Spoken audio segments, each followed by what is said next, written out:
Welcome to the program. Kristen Zikas is a member of the Charlottesville City Council. She joins me on the program. It's so good to see you. Thank you for being here. Thanks for having me. So I want to ask you, of course, about a story and an issue that has made national headlines. Lots of people talking about it. You have actually been involved in this issue, not just this year, but you brought this up years ago. A conversation about Confederate memorials and their place in the 21st century. Yes. We have a statue to Robert E. Lee, we've got a statue to Stonewall Jackson, and anyone can see that these statues are venerations. They celebrate the legacy and the story of the U.S. Confederacy and everything for which it stood, including human slavery. Get us up to speed about where we are with this issue, why this is an issue that's been important to you, and why you and Wes Bellamy helped to bring this to the forefront in your term on council. Sure. Well, it's something that I first brought up in 2012, publicly. I had discussed it with other folks over the years, but as you said, it really, both of those large statues really are sort of a celebration of the Confederacy, and it seemed to me that Charlottesville in the 21st century is not a place that celebrates the Confederacy, and yet we continue to kind of telegraph out this message that we do. And so I just felt it was important that the community sort of look at those statues and say, is this really still what we are meaning to be conveying? Yeah, and at the very least, you hope to inspire a community conversation, which is Absolutely. Certainly happening. And I'm delighted. Yeah. Right, and I want to talk about that, but you've also suggested that maybe that conversation be aimed at finding a new home for these statues, not Sure. destroying them, Sure. but finding a new home for them. Yeah, I think they convey history only in that they are kind of depicting historical events. And certainly the Lee statue is depicting an event that took place in Spotsylvania, at Spotsylvania Courthouse, at the battle there. There is a National Park Service park there, and it seems like that would be a place where it would indeed depict that history of what actually happened in that place. In Charlottesville, what it depicts is a movement that took place across the South, venerating, as you said, the Confederacy. Mr. Lee, as far as we know, never came to Charlottesville. There was never a battle that involved either of those two gentlemen here. And so it isn't about history so much as it is about an idea. Yeah, and it's so much of the Lee statues across the South are actually about the lost cause. Sure. It went up in 1924, 60 years after the Civil War. It's about that moment in the South following World War I, when we had something of a mini civil rights movement with many men of color returning after World War I. The founding of the NAACP. Right, Yeah. and then 1924, the same year the Lee statue goes up, is the same year Virginia adopts the Racial Integrity Act, which is, it's all about Jim Crow, it's all about the KKK, it's all about, and that really, truly is, if you put that statue, the moment it went on that pedestal, in its own moment in time, it really is about that message, about Sure. white supremacy. And it's not really even about Mr. Lee. People have said how they admire what he did after the war. And personally, if the statue were of him in a suit as president of Washington College, I wouldn't have nearly the objection I have to it as the celebration of the lost cause. Right. That's a statue of a soldier. Right. In who's full fighting Army to preserve regalia. human slavery in America. Yes. So the council adopted the appointment of a Blue Ribbon Commission. What's that all about? Well, it's 9 people who have a lot of experience and knowledge about history, about the community, that we've asked to look at not only the statues that sort of brought up the conversation, but about how generally in the community we have monuments and commemorations of our history. And to have that conversation about how Charlottesville as a community talks about the past. Yes. So if we don't want to say we celebrate the Confederacy, what do we want to say, and how do we want to say that? Is there a chance that we're going to see, as expensive as it is, and let's admit that, that's the elephant in the room, is there a chance we would see new statues that would commemorate much of the lost history of people of color, that there are no statues? We really don't have anything. Yep, I have no idea. I'm looking forward to hearing from the commission about their recommendations. Yeah, and what's the timeline on that? They're coming to us soon with a kind of interim report, and then before the end of the year, we'll be getting their final report. So let me ask you too about another thing that's been in the headlines, and that's parking. Yes. A rather contentious headlines, a contentious issue. get us up to speed with this. Parking in the city of Charlottesville. It's a tough issue. There's no easy solution to this. Well, as one segue of these two topics, I know that in 1959, maybe, there was a group that was suggesting putting underground parking under the statue of Mr. Lee. Oh. So I think that parking and the availability of parking in Charlottesville has been a question for a long time, and it probably will be for a long time. Yeah, but here in the 21st century, the long view of this story is the downtown mall, which was very much of a roll of the dice, it eventually worked. Yes. It worked so well that you have people scrambling to live downtown, to work downtown, to visit downtown. It's a beautiful, wonderful problem to have, but it's no less of a problem. Yep. Well, I think actually when we look at availability of parking downtown, the folks who are really concerned, you know, in the immediate term are some of the larger employers, where they have, you know, a contract with a particular parking area that they want to reserve 150 parking spots. And they have a real concern about availability of parking, especially on the south side of downtown. But as far as people who are just coming in to go to lunch or, you know, doing things downtown, there has been almost, I would say, except maybe when the Dalai Lama was here, there's almost always parking available downtown, usually in the garages. Not always Right. free parking. I will say that, you know, if you park in the garage, you're out of the rain, you're out of the sun, you don't get into a hot car. There are a lot of good reasons to park in the garages, and we do have validation at most shopping areas. Can I say something really downtown. quick? Yeah. I've lived here for almost 30 years. I've never had a problem parking downtown. No. For what you're saying. Yeah. When they built the mall, they built these garages. When I go downtown, I go to Market Street, the Market Street garage. I always find a spot. I always get a validation. I mean, I'm either stopping by the post office, or you can get a validation down at the visitor center or City Hall. I mean, people validate, and I very seldom actually have to pay for the parking, which was the whole vision of the downtown mall. Yes. And I think, you know, the idea that you should be able to park right in front of the place that you're going is a very 20th century idea. It's not something that we generally see today in designs of community. You know, if you were in a shopping center, you would walk a long distance from the parking lot. If you were going to the mall out in the county, you would, you know, park in the parking lot, walk a long distance, and then walk through the mall to your store. Right. So I think that the idea of parking in the garage and walking a block or two is maybe feels like it's further, but it's not. And really, free parking is something that you know, it's hard to really justify when we're looking at land use, especially that parking availability everywhere. We don't want to pave our downtown with parking lots. We don't want to build parking garages all over the town. And so we have to be aware that parking is an issue, and we don't want to lose track of it, and we don't want to wait too long before we kind of proactively add parking. But I think we need to recognize this is not really a crisis so much as Right. it's a concern. What can you tell us from your perspective, and you've been on many conversations that the public has not, regarding the disagreement and the legal disagreement with Mark Brown? Sure. Help us understand that, because people just get glimpses of this story and, you know, what's going on?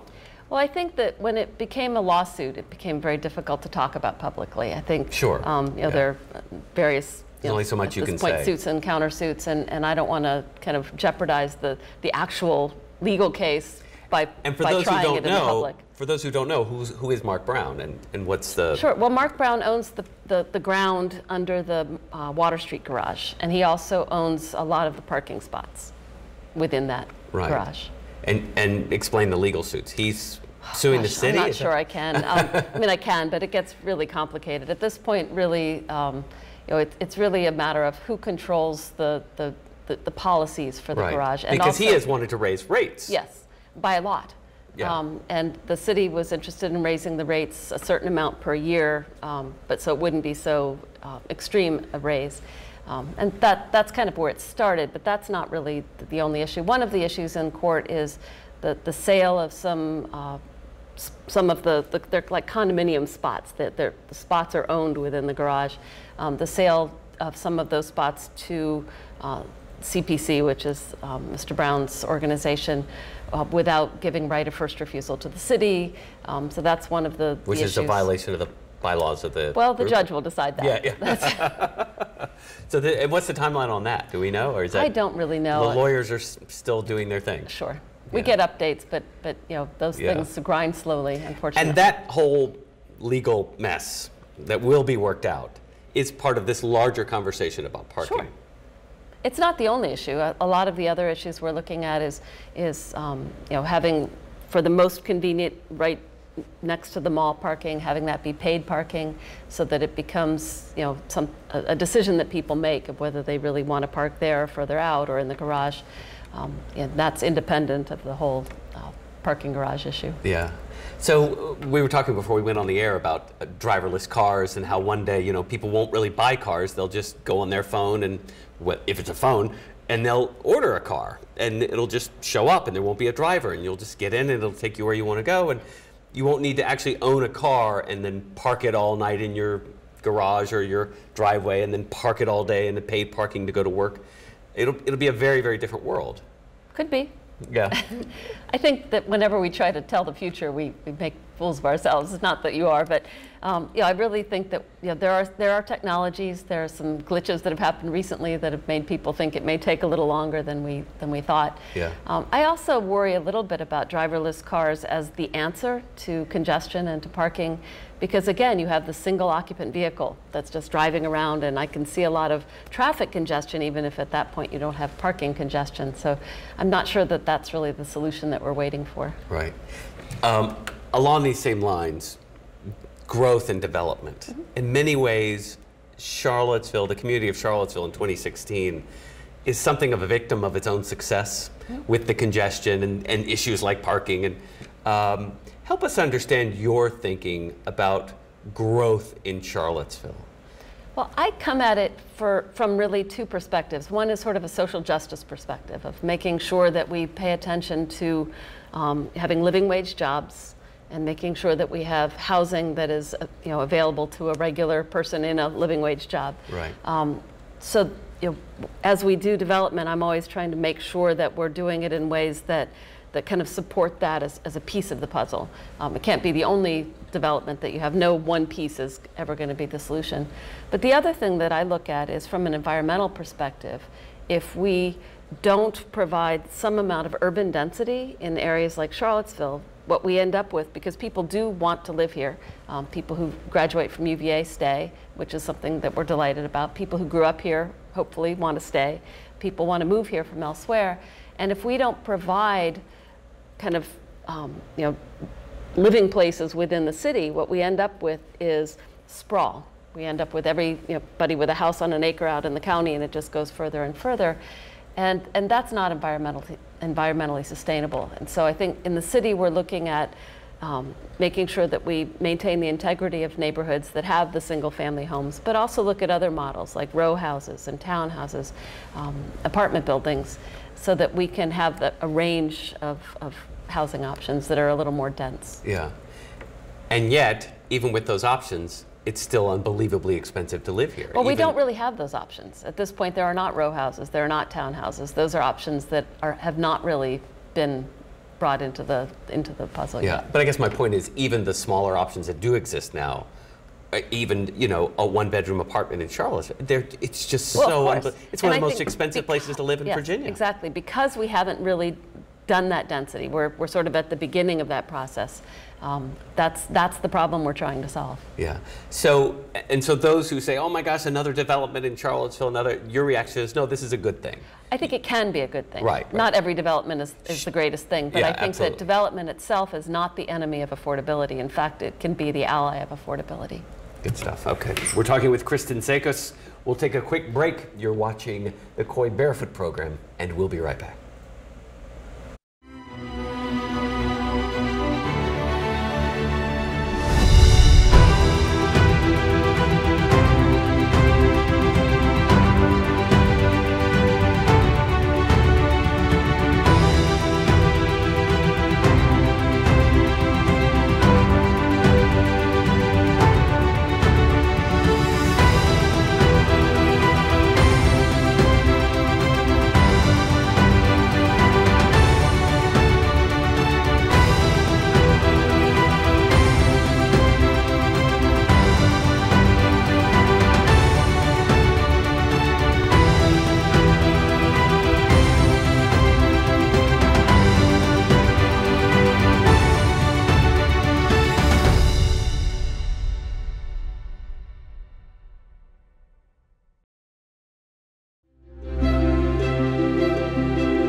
Welcome back.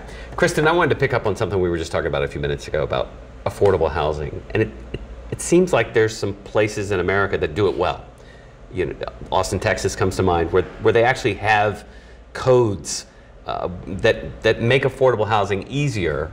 And yet Charlottesville, we still struggle with it. And it's the solution, as you say, well, we just need developers to build more diverse homes. But even when they do, they're always going to be at a market rate.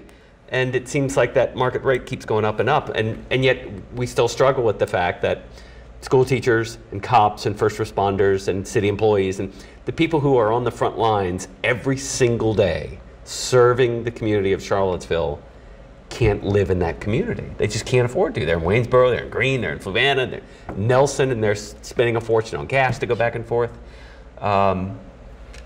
And I'm sure you deal with this all the time. In all the meetings you go to, this must come up in some way, shape, or form. It really does. And first of all, there are things that the city is doing well. And I'd like to kind of highlight those. Our Affordable Housing Fund, as a way to finance affordable housing, has been used in ways that are really creative. Some things have happened, especially recently, where there is actually affordable housing being built or maintained. It also is being used to help AHIP, help folks who own their homes, but the homes are older and the folks can't afford to do the kind of renovations to keep them up, to do those renovations. So we're maintaining affordable housing instead of losing it, which is something in a lot of communities that happens. But really we are looking right now at policies in the city code, city regulations, city policies that don't encourage affordability. Part of what we're dealing with is that when you have scarce resources and high demand, that tends to raise prices. It's the supply and demand idea. And so we have that constant pressure here that's driving up prices. And so we have to figure out how we can counter that and deal in that world. We can't make that force go away, but we can figure out what we need to do to create affordability within that reality. One of the things we had recently was a housing study that looked specifically at what the housing needs are in the Charlottesville community, where we have too much housing, where we don't have enough. And what that housing study found was that we, as we suspected, had a real dearth, not enough housing in the very low to low income area. So if folks are in public housing, or if they're in the waiting list for public housing and they need to move up from there, or if somebody, like you mentioned, is has a kind of entry-level professional wage, that there really isn't a lot of that housing available. There also is apparently a shortage of very high-end housing, which I wouldn't have guessed, but that those are two areas in the city, maybe not in the county. Within the city. In the county, there's plenty, but within the city. And so what we did was we asked our Housing Advisory Committee, which is made up of a lot of people with a lot of expertise, as well as folks who live in neighborhoods in the city, to look at the recommendations made in that housing study to say what were things that we could actually enact within the city that would improve the stock, especially at that low end. And they have, and I'm on that housing committee, so I've been following these discussions, and they have come back with a whole list of zoning issues and code suggestions and policy suggestions that the city could either put in place right now, that the city could put in place over the long term, or that the city would need to ask for legislative permission from the state to do, but that they would recommend. That we could actually start to make affordable housing something that the market creates more easily than it does now. Market incentives. Market incentives. To build a community, to have a neighborhood, for example, where school teachers and cops could live. Exactly. And in Charlottesville. That is the goal that we set to this committee. And so they're coming back to us with a lot of recommendations. They've done a lot of research into other communities that do it well to see what are things that they're work. out there. And a couple of the things that we have working against us in Charlottesville, one is that we are in Virginia, which has a kind of an odd way of doing business in that the state constitution only allows certain things of localities. And so a lot of the policies that localities like Austin can do, we're not allowed to do by state code. So not unless Richmond says. Not unless we get a majority of legislators to give us permission. And good luck with that. Yes. Yeah. But that being said, there are a lot of things that this committee has discovered that we can do and that we should be doing. Yeah. Let me change gears. I don't want to talk about Charlottesville, but I want to ask you about the national election. Sure. and Hillary Clinton, Donald Trump. I'm curious what crosses your mind as you listen and watch the news about this election. We still have a few more weeks to endure of this national conversation, but as somebody who's been involved in politics and civic activism for so long, what crosses your mind when you watch what's happening this year? It's really disturbing. As a person who loves this country and just thinks that democracy is really, this wonderful gift that we give to our children, to see it sort of turn into this circus is really dismaying. The Republican nominee for the President of the United States has been, such a variety of people. Sometimes very presidential, sometimes this buffoon, sometimes kind of blowing dog whistles to racists. It's hard to know really what he believes, and I'm not sure that anybody really knows what he believes. I think that he believes that he should be president, and I'm not, if you had asked me 5 years ago if this would be a presidential candidate, I would have said, oh, that couldn't happen here. I think that we see, internationally, when bad governments happen, it can happen anywhere. We have more protections than most places against it, and I don't believe it will happen here. I believe that Donald Trump will not be our next president, but it's a little frightening to me. Every poll agrees with you. Every poll agrees with me, but that isn't to say that any of us can really see the future. So right, and there's a reason we have elections, because we don't know who wins until we have them. Yeah, and it makes me. I think it's something that we need to give some real long-term thought to, why so many people have supported him so far. I think that really calls up people who are not feeling heard in the existing system, and I think that those are issues that we really need to grapple with. We can't just say, oh, he's crazy, because he has an incredible amount of support. I don't think enough to win the presidency, but certainly enough to really call our attention to the fact that there are people who would support somebody like Donald Trump because they don't feel that any other options are the ones they want. Well, and they feel like many Americans, and there's so many Americans who are at a Donald Trump rally who are very much on the same page as many people who turned out for a Bernie Sanders rally. Yes. The economy has left me behind. My government no longer serves my interests. It serves the interests of a corporate and oligarchy elite, a financial elite, and I'm being left behind. And I think there's also, we can't ignore the fact that a lot of the folks who are supporting Donald Trump are folks who are kind of working class, white men who, in the 60s felt like the world was their oyster. That was, they were the American dream, and today I think they don't feel that way anymore. Industrial, the working class industrial kind of living wage jobs are not as prevalent. The fact that white people were the majority and other people deferred to them is no longer the case, thank goodness. But I think that it's an uncomfortable place for a lot of folks. What about Hillary Clinton? Do you support her? If so, why? And what's her Achilles heel? What don't you like about her? Well, I suspect, no one is perfect, and I'm sure that everyone who's ever run for president has Achilles heels, and I won't go into that specifically. But I will say that I think that as a woman candidate, that she has been subject to much more scrutiny, and not just as a candidate, but as a woman in public life. Yeah, and I agree with that. Yeah. Has been subject to an awful lot of scrutiny, and yet, no one has ever found the smoking gun.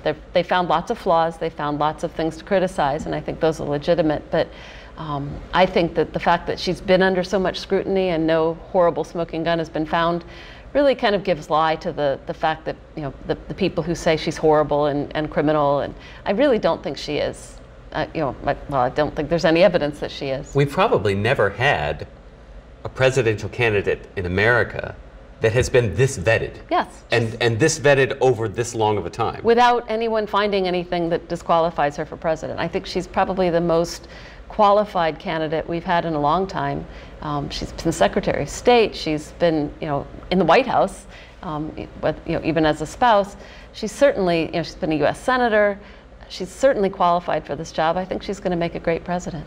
Are you troubled by the fact that even her own, those who've spoken from her inner circle have said this, that there's a tendency, an entitlement tendency to circle the wagons at any sign of being questioned. Do you think that's just a natural reaction to how she's been treated by the public and by her detractors for decades? That, oh no, here comes another attack, circle the wagons and don't say anything. I wouldn't blame them if that were true, but I don't know.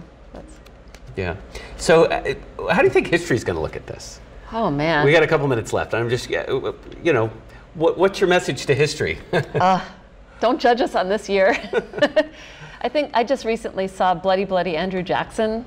And it's an amazing musical. If anybody gets a chance to see it, it's great. But it's really about the presidency of Andrew Jackson, who was a total outsider, anti-establishment, did some really crazy things and some very brutal things while he was president. You know, I think we've been through these cycles of strangeness in our history, and we've survived them. And I really still do believe in the democratic system, and I think we can come through it. Good stuff. Kristen, thank you. Sure. For being here and for your service to Charlottesville. You can find the complete archive of our program online at mediaandcitizenship.org. Have a terrific week, and y'all be good to each other.